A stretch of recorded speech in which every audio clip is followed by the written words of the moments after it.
Hello, we are back. I'm Andie. And I'm Raisa, and this is the Moody Love Club podcast. And today we'll be deep diving and talking about how relationships, both platonic and romantic, can impact our mental health. Yeah. Fun! So fun. So let's just get in. Let's just... Do you remember a person who affected your mental health so, let's not say badly, but so much to the point that you knew you had to really cut them off or distance yourself? And how did you deal with that? Yeah. Gosh, I feel like some are like low-key fresh, as in fresh like the last couple of years. But... yeah, and I think in adulthood it may happen even more because we all have so much unresolved trauma that obviously comes out in relationships. Yeah. Well, I guess for me, sorry, the question is, do you remember time? Yes. Well, one, obviously this person was close to me. And I think I've always felt this, and it was a platonic friendship. And I feel like I've always felt this, I don't know, feeling of like I had to walk on eggshells around them. And from the start of the relationship? From the start. And I know now looking back, you're like, that's a red flag. So why did you want to be friends with them? What was it about them? Because there was a lot of, I think, one, I knew that they had a lot of trauma, which doesn't excuse anyone's behavior, but I was understanding of that because I kind of knew what their life was like growing up with their parents, etc. So I kind of knew where that hurt was coming from. But I also saw the really great side to them and saw the potential of what type of a friend they could be when they were healed. And the thing is, we're always healing. This person, I think, has grown exponentially for sure. But I just need to ask, did you feel like you kind of took on a responsibility to help them in their healing journey? And maybe was that draining for you? I think not intentionally. Okay. Only intentionally because we were very close, but not because I was I want to change you. You're going to be better. Not like that. I think I've known this person for a long time. I saw potential of a really great person, and I'm sure they are today. Yeah. But I think there hit a wall. There came a point where I was I'm also not doing as great myself. I don't think I can handle, your stuff as well. And I didn't feel a lot of support from their end either on stuff that I was dealing with. So I think in that sense, it's kind of good to call it off, right? You're both not supporting each other. You both don't really have a purpose in each other's lives right now or ever again. I really like that. Yeah, I don't. Right now. Yeah, it's I don't want to close the door. This person and I didn't have a crazy falling out where it's they did something unforgivable, and I'm yeah, never again. But there were a lot of mean things said, and honestly, I'm not a words of affirmation person, but those words really hurt. Yeah, and I think I was shown way more love and friendship from that person our whole life, being friends and everything. But even the words they said in our last few arguments is stuff I still think of today. And a lot of those words were very mean. Yeah. It wasn't even you did this, this, and this. It's you are this, this, and this. Oh. Yeah. It was a very mean thing. And so that's when I was there's a lot of hurt going on there. Yeah. Could also be projecting, right? Well, yeah, absolutely. Yeah. Because I'm pretty sure I've heard, through the grapevine of our friends or something, they felt terrible about all that and had intentions of apologizing. But regardless of if they did or not, I don't think I can handle that right now. Yeah. And that's okay. Yeah, and that's okay. Yeah. And the thing is I think also other way around, not even to like keep going, but like other way around, if I did something to someone and I apologized, they don't owe me our friendship back. No, exactly. Like, if they don't want to be friends anymore Yeah. because I did something wrong, I have to be okay with that. Yeah. I have to take responsibility for my actions and like how what I said or what I did hurt this person and they no longer want me in their lives. I have to just accept that. Yeah. But also like, yeah, I just don't think right now would probably be the best time. I think especially with my own mental health and my current, you know, things I'm going through here, like adjusting still. Yeah. And I think that's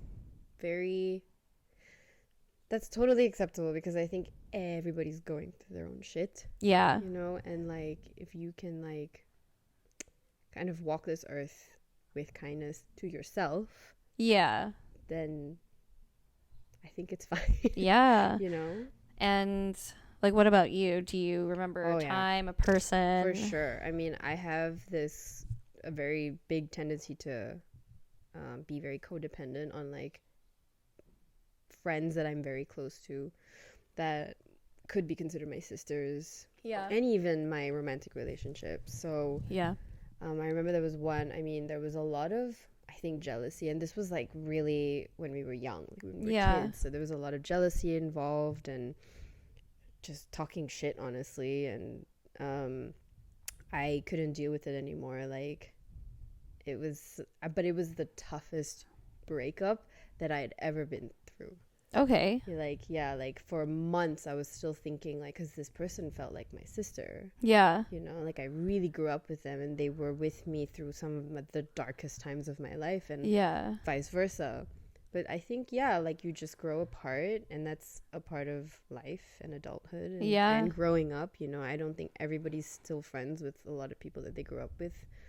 But even in my adult relationships, yes, I have had to distance myself, and I think it was vice versa, just because it just got toxic and weird. Okay, yeah. I don't know, it just got like weird and codependent-y. Okay, yeah. And I think like one, the fact that you recognize that and that's something that it sounds like you don't want to feel towards someone like codependent. No. Yeah. I think you're doing it for yourself. Obviously, and it's for good reason. And I feel like if those people really cared for you or like still, you know, look out for you, they would understand. But I also think it's also a matter of self-awareness. So there are some relationships where like we have ended our friendships or just distance ourselves because one of us wasn't self-aware enough to realize that like if I'm going through shit, it's got nothing to do with you and you shouldn't be taking shit too personally. But sometimes they do, you know. That's creating a whole other problem that's not even supposed to be there. But sometimes it happens, especially when, you know, like, and that's when I vowed, like, this is why in 2023 I vowed I'm only making friends who are going to therapy or have been through therapy or just working on themselves, because I can't open up and not open up to people who aren't working on themselves. Period. So I meet those prerequisites then. For sure, 100%. I mean, like, even sitting here, I mean, from the first time like we had that conversation, just opening up helped me. I was like, I could vibe with this person for We're both water signs, by the way, so we're very emotional. But I think we're good at being emotional and we're open about it, clearly very open, like we're having a podcast about it, so for sure. No, I think and you know, I was talking to a friend about this the other day. We were talking about, of course, I don't know how many times I bring up 2020, but I think like it really did Corona years. It really did like create this whole different trajectory on how life is going for me, you know, like that like choose your own adventure type of like game. I feel like I'm on this weird adventure where like the player playing this game was like, let's put them in a pandemic and see like what they do. Like let's go here, let's pick this option, and I feel like I'm still in that game in a funny way. But I was talking to a friend about it, and we were talking about how going back out into the real world, if you didn't have you know, like a job in the like the front line, so like hospitals, I guess police. Even for me, it was like food, so hospitality. If you didn't have a job where you were able to socialize and continue your job, seeing people, social interaction day to day, it was really hard to get back into just socializing. I can imagine. And so then you start to think about, who did I like force myself to socialize with prior? And Before pre-pandemic. Yeah, pre-pandemic. And it's almost like, well, I don't want to force myself anymore because I could barely handle like the person in front of me just talking to me, asking me how my day is. Yeah. How am I supposed to go about going to all these other social events that I don't necessarily feel comfortable with in terms of speaking to other people, but also like I don't think I even wanted to begin with. I think society put me there. Well, 100%. I think there was this pressure to just get out there and go and socialize, and I'm pretty sure that was a shock to the nervous system. Yeah. When you're just alone and chilling, which was so nice, by the way, for a person who has like anxiety and just gets overwhelmed. I was like, this is how life should be. I don't have to go anywhere. Yeah. There are no like obligations. Yeah. I was just talking to someone about this, and at least like for America, I don't think everyone felt this way, but I know for some people it was very much like they finally got a break. Yeah. From work. Yeah, and they saw the light that like you don't have to hustle all the time. Right. And like they got to sit down and rest and watch TV or something for the first time without thinking like, oh my god, I have to go to work tomorrow, I have this project, etc. Yeah, I think it was interesting to think about like how much did I actually even force myself to do these things, and I didn't even want to in the first place. So now that we're slowly getting back out there, I mean, a lot of people have. For me, I still feel like it's a journey. I am very picky with who I spend my time with. Yeah, and I think there is a quote out there somewhere on the internet that I read that was like, be expensive with your energy. Oh, like that's good. Right? Where'd you read? It's like on the internet? You didn't make that up? I don't know. Somewhere on Instagram, I saw it and I was like, I like that. Yeah. Period. Yeah. I really do feel like I have a close group, a handful. The ironic thing is that they all aren't here. Oh. And it's not just because I moved here and I'm new. Even when I think about when I used to live in New York, I had a lot of close friends. A lot of like friends I'd go out with like every other night. Like we'd hang out all weekend. It was assumed that we're all seeing each other. But I think about it now and I'm even further away. I do have a handful, and it's nice that I have them, and I think about they're actually not necessarily in New York. There's like one in New York I could think of that I'm like is in my handful. The other one is in Hawaii. The other one is in California. But those are the low maintenance friends, you know. They're nice, like, because they're always there no matter what. No matter where you are in life. But it's also like, which is like low maintenance sounds, I don't know why, negative. I wouldn't say that. But it's not. It's like it's they're just there. They're there. They're and like I'm there too. your family. Yeah. And it's wild because I will talk to them every day. I will like for my friend in Hawaii, we're exactly 10 hours apart. So so when you're like going to bed, she's waking up kind of thing. Yeah. So it's, and I'm an early bird too, so that helps with the like communicating. So talking on the phone, we talk all the time. Same thing with my parents, my sister, my cousin. Like there's Nevada, California, Hawaii. I'm just saying like, oh, and then New York obviously, but that's a little difficult because that's a 6-hour thing. So that's, I don't think I could do that though. Like I can't talk every day. Like, I talk to my mom as much as I can every day. Yeah. But she's a very busy woman. Yeah. But like even my best friend and I, so she's in Malaysia, and like literally all we do is send each other memes. Yeah, okay. That's our conversation. Yeah, but that's a conversation. Yeah. So that's a relationship though. Yeah, no, for sure. Yeah. For sure. And like when we need each other, we're there, you know? Yeah. And like most of the time, if she's telling me something, it's not even because she needs advice. It's just I need someone to freaking say this to. Right. Please be there. Be that person for me. Right. There was this reel or like TikTok where it was like me and my best friend like texting each other something super serious, and it's like the person crying and like typing away, and then it said like me and my friend also at the same time on Instagram like sending each other memes and like cracking up. That's us. And I'm like, yeah, it's like I could type something really serious and then be like, ooh, look at this funny meme.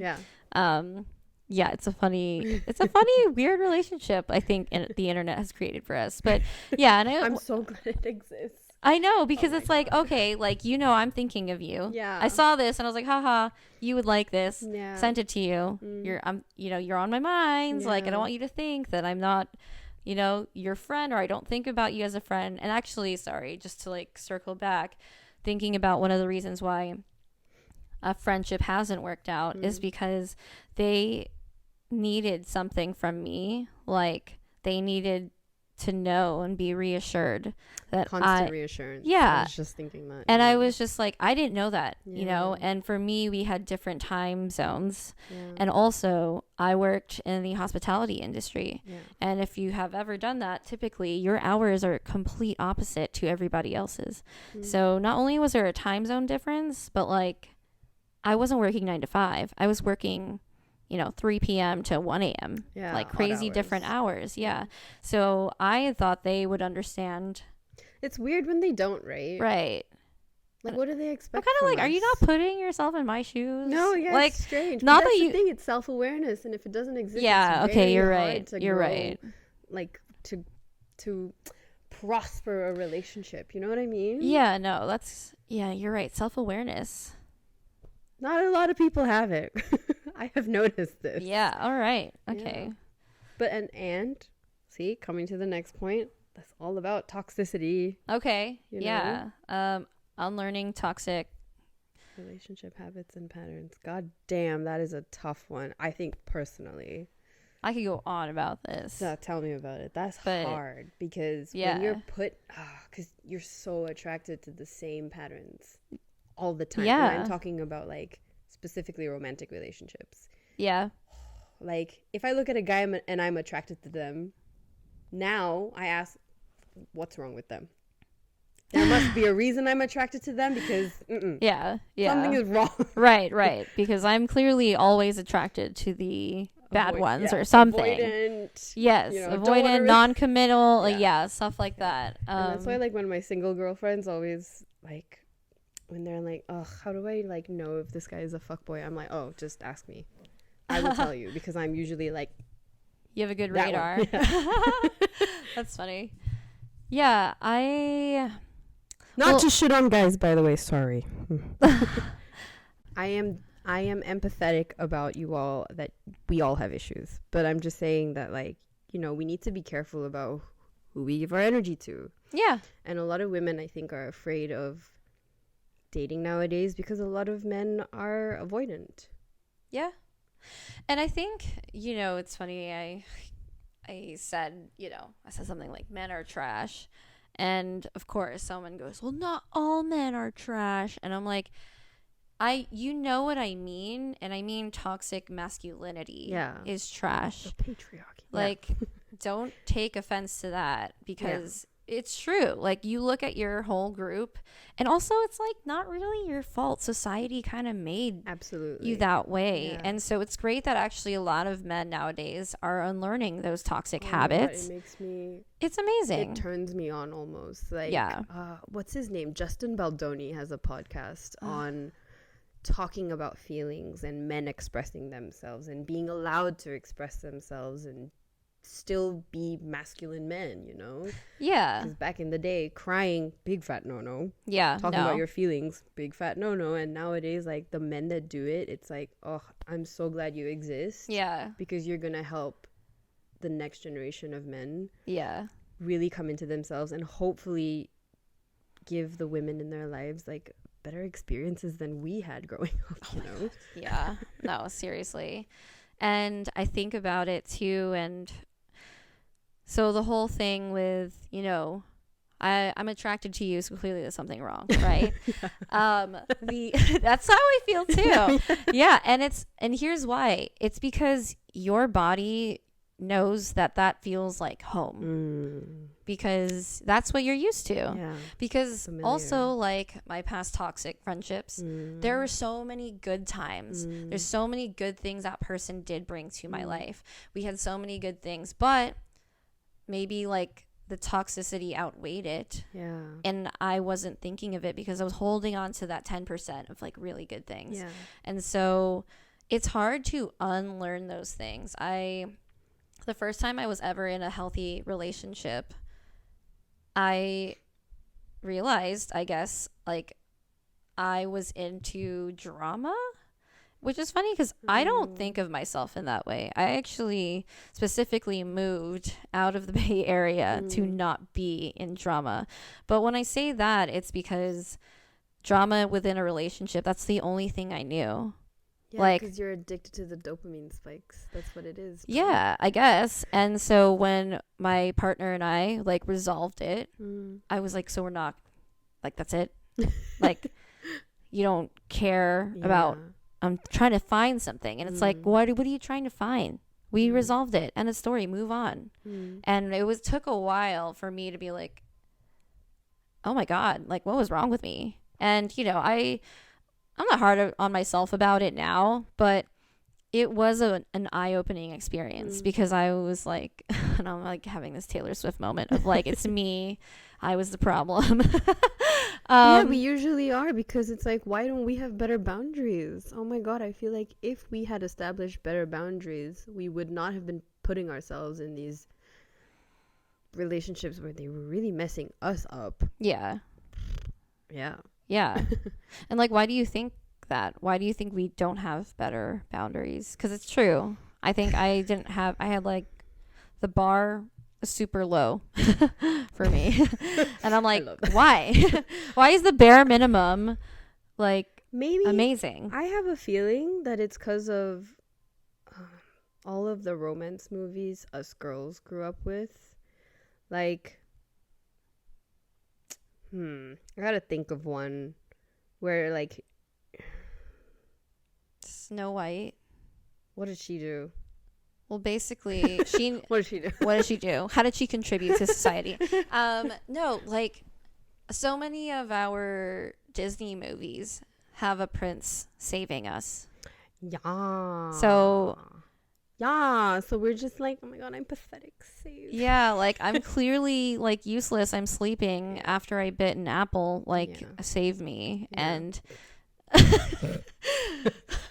or I pricked my finger. Yeah, I'm like, sleeping, whoops. save me. Yeah, exactly. Whoops. I clearly can't take care of myself. And I think, indirectly, you don't realize that. That contributes. How do we relate that to the boundaries, though? Because even, maybe not even Disney movies, but like, what about the Hollywood movies back in the day? Okay. Romance movies. Like, I got to think of one. I don't know. I'm blanking right now. I don't even, I'm just like honestly spewing, but it comes down to how much you like respect and value yourself. And I think, unfortunately, like, I think about my past trauma and my past like relationships, I wasn't respected and I wasn't treated well. And I almost thought like, that's how it's supposed to be. Well, that's how it's supposed to be. Yeah. Because clearly guy 1, 2, 3, and 4, you know, have done the same thing. Like, then maybe there's something wrong with me. And like, this is the best I could get because this is the best I should be able to be treated. Oof, that really puts you on like a very and low vibrational energy. Yeah. And that's the thing, is that like, I feel like I was bending over backwards for these people who wouldn't give me the time of day. And we do a lot. And it's because we're not always, like, it's very rare, I think, to get into your first few relationships and be like, wow, this is healthy. Like, 'cause we don't know what it does that is. Like, do they teach that in school? No. They don't. They should, actually. Yeah. And like, if you're, 18 years old and dating, and an 18-year-old, I don't know, boy is being an 18-year-old boy, like, with his mind. And he also doesn't know what he also doesn't know what he's doing either. Right. So we also all don't know what we're doing, but I feel like it does derive from like the beginning, princess movies, all of that. And I think also from the relationships that we grew up with and we saw, like our parents, that too, right? I think has a big impact on like how we function in our Totally. relationships. Yeah. And I think growing up now, it's like many of the relationship patterns in our parents' lives were not healthy. No. For sure, no way. Yeah. I mean, my parents aren't together, but they're friends, like, but they are not together anymore. And it works out for them now. But yeah, I think that's for the best, though. Yeah. That they were brave enough to be like, this isn't working. Yeah. And I feel like we should all be okay with that. That if it's not working, Yeah. then it's fine. Yeah. You know, Life is so long. Life is so long. I'm like, life is so short. Life is so long where it's like they were married for 20 years. That's long. That's a long time. Damn. Can you imagine committing to something for 20 years? Because I can't. So that's still a very like impressive like part of your life. Yeah. And clearly, you know, something good came out of it, like me. And my sister. No.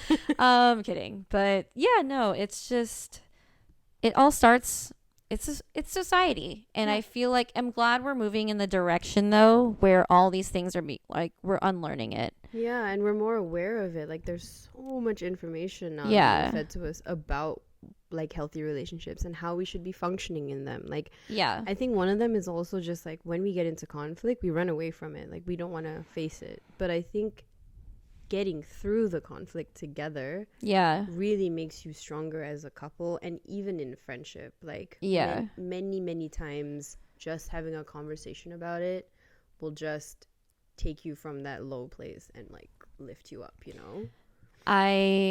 That made me think of like a partner I had and our attachment styles were different. So mine was like anxious attachment and his I feel like was avoidant. And so when there was conflict, I think for me it was like, no, like let's talk about it now. Like I don't want to feel like this for the rest of the day. And for them it was like it's so uncomfortable for them. Like it's such it's so uncomfortable they don't want to address it. They're just like, no, I'm going to suppress it and it'll go away. Yeah, I'm going to go to work for the rest of the day. I'm not going to think about this. And I'm like, how are you going to do that? Because I can't do that. No, like, but it's painful for them to think about it. And I know that, and I've just learned this. Yeah. And it's hard to see it in that perspective. Especially when you love them, right? Right, yeah, right. When you're even in love with them. It's hard to see them suffering. But it's also, you don't, at least for me, I didn't know he was suffering. Of course. I mean, back in my mind, I'm thinking like, you don't want to talk about this? Why not? Like, don't you want to feel better for the rest of the day that we kind of resolve things? Yeah. Like, and it's crazy that I couldn't put myself in that person's shoes. I really, till this day, don't even get it as much. It's hard, yeah. But everyone is different. Yeah. And I had to learn that. Yeah. And I had to be okay with that. Yeah. I mean, I think mine was anxious preoccupied. I don't even really know what that means. I don't know either. But my therapist was like, yeah, I'm not surprised. So I was like, great. Yeah. I think unlearning a lot of things. Unlearning triggers. Like, yeah. That's hard too, man. And I think it's not just verbal. It can be physical as well. Yeah. If you've had like any physical trauma in any form, really, I mean, like romantic and platonic as well, that person obviously like there is some muscle memory in that. Oh, for sure. Where they have to unlearn it. I kept saying this in my yin yoga training this week. It was like the body keeps the score. The body keeps the score. Like, damn. Yes, it does. Okay, we get it. We get it. Yeah. That's crazy. Yeah. Because it does. It does. Yeah, even if your memory or your brain suppresses the memory, your body's going to remember it. And it's going to be either weirdly comforting or extremely uncomfortable. Yeah. So it's funny. This happened literally like yesterday. Oh. And it's not about a friend or anything, but it was a physical trigger. And so, coming from America, New York, where like a lot of things happen. There's a lot of people. Bless you. Bless you. I'm sorry. A lot of things happen. A lot of people, especially when the like Asian hate crimes were happening specifically. Asians would get pushed in front of like the metro. Yeah. Right? Oh my God, yeah. And so as someone who's Asian, I had to like look around. Oh, I just stand at the wall. Well, that's the thing, is that I would too. Yeah. But you know those platforms where it's like Full. It's just it's just like in the middle, and then there's no wall because there's two sides. Right. Okay. Yeah. And so I would always stand against and like kind of look around to see if anyone's sketchy or who would do something like that. The scary thing too is that some of these people, like in these videos that I unfortunately watched, like they look like normal people. They don't look like someone who's going to go push you out of nowhere. And so that's why I feel like I became more like aware of my surroundings. I haven't thought of that feeling in however 11 months being here, because I do feel a lot safer here. Yeah. For the first time yesterday, someone was just, I don't know, weirdly close to me, and like from my peripheral vision, I freaked out. My body freaked out. Like the metro was coming, this person's close to me. I like instantly went into like panic mode of like, I'm gonna go behind you, like I don't want to be any closer in front. And I haven't felt that trigger in a long time. In 11 months I haven't thought of that. Yeah. Like that's not gonna I mean, the odds of that happening here isn't as high. Yeah. It was just so weird. It was a weird physical trigger. Where did you feel it? God, I don't know. I love asking that question. Literally, I mean, like, it's weird. I feel like it's always like here. Like I'm just like, I can't think of anything else to in your shoulders to explain it. Like, is it not in your stomach? No. Interesting. Not that. Yeah. Wow. I mean, other things, I think. Yeah. But for that, it was just like here. Yeah. Wow. Like, oh my God. Like, I don't want to get pushed. Yeah. Anyway. No. But it is a physical trigger, yeah. and that's why it's weird. I still have to unlearn a lot of those things here. Yeah. Yeah. Yeah. I think maybe in relationships for me, like, I will know if it's wrong if I get a stomach ache or I get pain in my like lower belly area. This is where I hold a lot of my like trauma and my anxiety. Okay. So yeah, like if I feel like I'm gonna lose this person, this friend, this romantic interest, the pain that I feel, and then I start being this needy, annoying mess. Yeah. And this is when I know this person is probably not great for me. Not good for me. And or the situation is not good for me at this moment with this person. Yeah. And I need some space. Right. To calm my nervous system down. Yeah. And usually just saying that, like, I need some space really helps. Yeah. You know? Yeah. Yeah. And they would understand. If they're meant to be in your life, they're going to be there, you know? They're going to, yeah. So, and if they don't get it, then you're really not losing much. You're not. That's actually, you're gaining a lot. Yeah. That's interesting you say the stomach, because I do feel that too. Like I feel like my heart just drops. Yeah. And I think your belly. That might be, that feeling. Yeah. And yeah, I actually do remember that now, feeling that in like toxic relationships. Actually, that's when, and it's like weird. I wish I knew that sooner. Well, I mean, if we're talking about like the chakras, I'm gonna go back there. So the sacral chakra holds a lot of sexual trauma. Okay. And the root chakra, which is the one below, which is our first chakra, it holds a lot of abandonment trauma. Okay. I haven't reached the third one, but I do have a lot of pain there. That's usually where you have like your self-esteem and stuff. So all three of those can get affected if, I don't know, you've been in a relationship with, let's say, a narcissist who has really made you feel like ass. Yeah. Then you don't feel good enough. You're in pain most of the time because you're sharing your body with this person probably. And all of that sexual energy can really damage you as well, because I think there's an obligation as well when you're in a relationship to have it also as a sexual relationship most of the time. Yeah. And when you're not feeling good about this person, sometimes the best moments in those relationships are only when you are in bed with them, unfortunately. Yeah. And that's not good for you, you know? Yeah. Yeah. Because, like, okay, that's the only good situation, and every other time is shit, your body's going to feel it. Pain and more pain. So I think people need to be more aware everyone can have more awareness of when to give yourself space to reassess the situation and calm your nervous system down, that you are safe, that you can have boundaries and you can protect yourself from this person by not giving them, I don't know, what they want and abusing you and using you in any way or form. Yeah. It doesn't need to be sexually. No, that's so interesting. Yeah.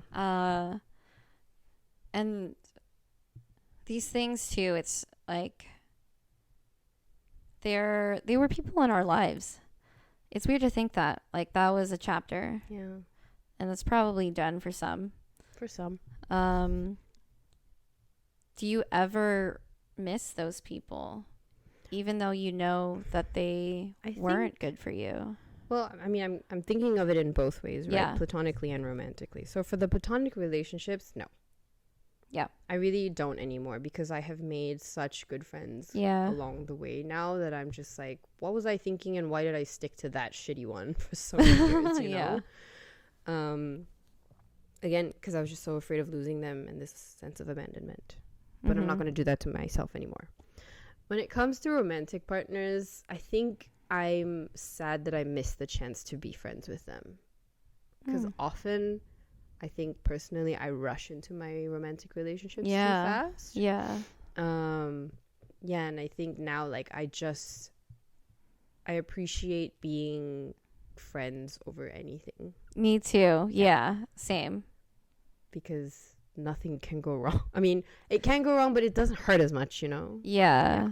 You know, actually, you're reminding me now, too, is I had a partner who I realized I was mourning more of our friendship than the actual relationship. Like, that person was my best friend. Yeah. That person knew everything I felt, all my dreams, like, what I wanted.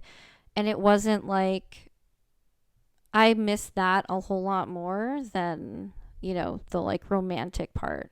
Yeah. And because I also think, I mean, let's be real, the romantic part is kind of gonna go away eventually. At some point, yeah. You know? So I mean, like, I'm sure it's gonna be there, but not as intense. Much. Yeah, no, not as the intense. Butterflies will go away. Yeah. Eventually.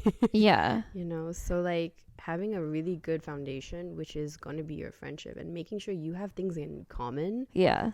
Is so much more fun. Yeah. Than anything else. I was just talking to a friend about this, and we were like, what do you think is a more important relationship? A romantic one or a platonic one? And I thought immediately the platonic one. Yeah. Because, well, first a few things. Like, the romantic one has too many standards and expectations where it could fall apart, like, now quickly. Yeah. At least for friends, like, okay, when you think about it, right? Like, if you don't talk to your friend for a week, you catch up on life the following week, it's fine. Yeah. If your partner doesn't talk to you for a week, oh my God, I'd be like, what did I do wrong? Who are you talking to? You're dating someone. Yeah. So you don't love me, basically. Exactly. And your brain just goes, what is wrong with me? Why am I not good? What did I do? Yeah. And it's crazy that we feel that way, but it's true. And I think the expectations are different. Yeah. Like, lifelong friendships are what's going to matter. Yeah. And or not. Just friendships. Yeah.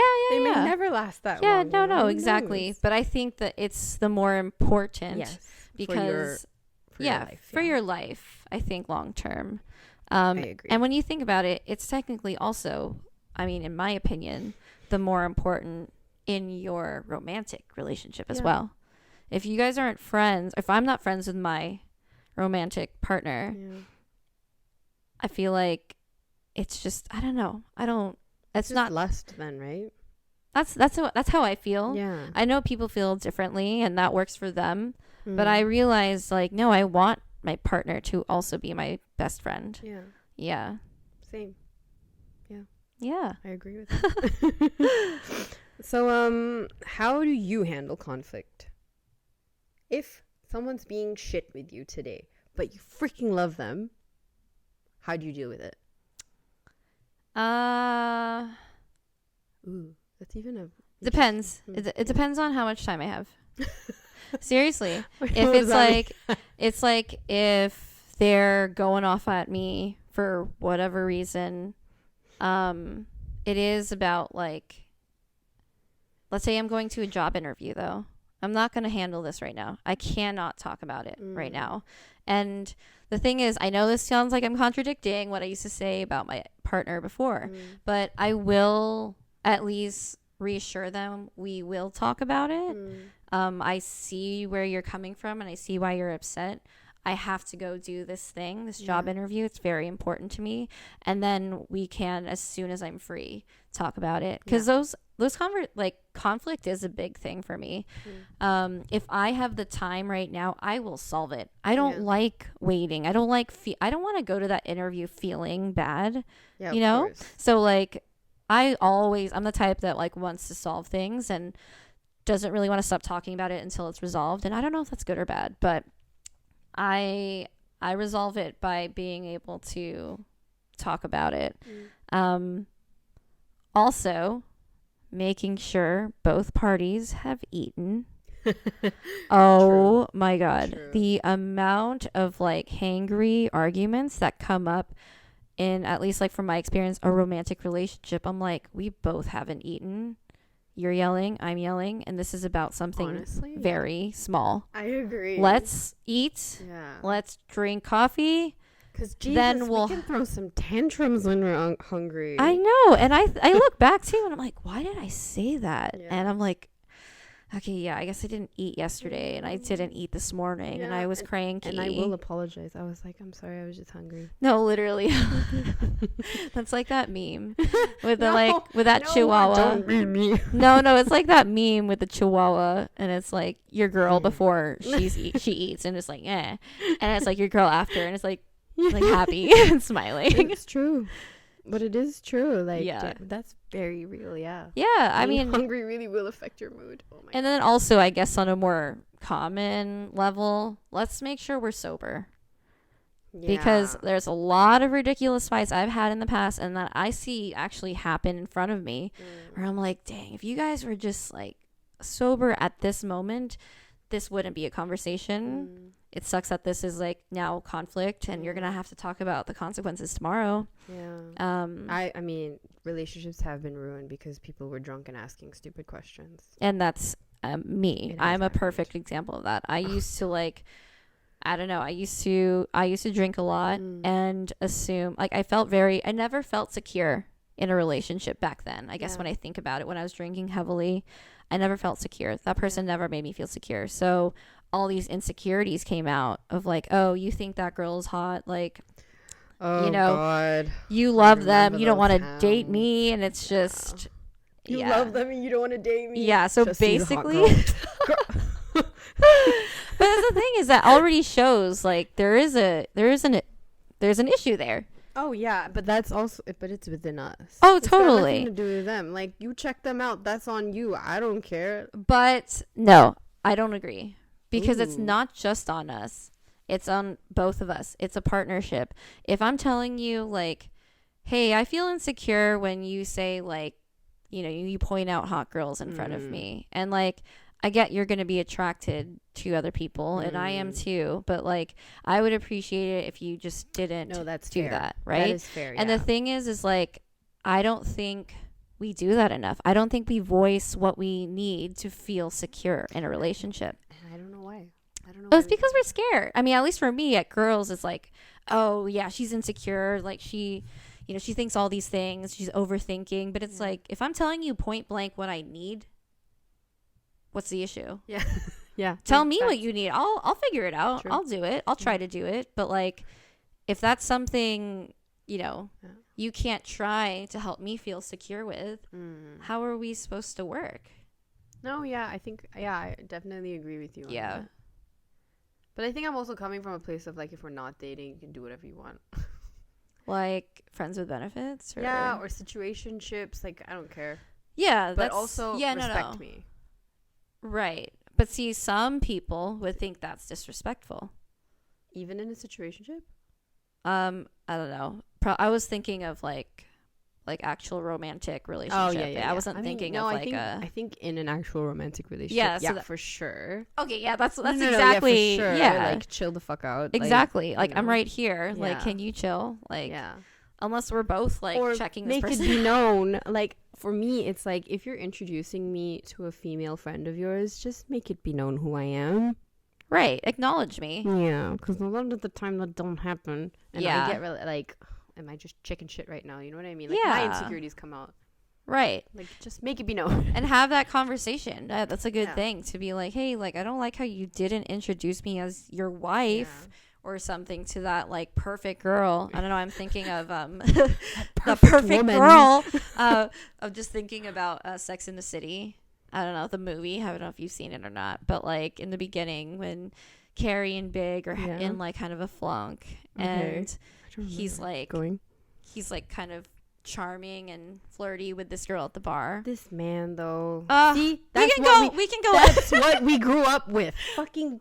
We could go Carrie into Bradshaw a whole other and thing Mr. about Big. yeah. That was romance. No, that is not an ideal relationship. No. Please, let's stop romanticizing them. Jesus. That is actually, yes, you're right, a perfect example Yeah. of what we grew up with. So many people are team Big, and No. it's just to like guy was a generalize, it wanker. was like there was one guy who was on and off, very toxic, and there's another one who was like very sweet, very loving, but they didn't have this like spark she was looking for, or that, at least that the show was saying. But you see, I think because they didn't have the spark, he would have been the perfect partner for her.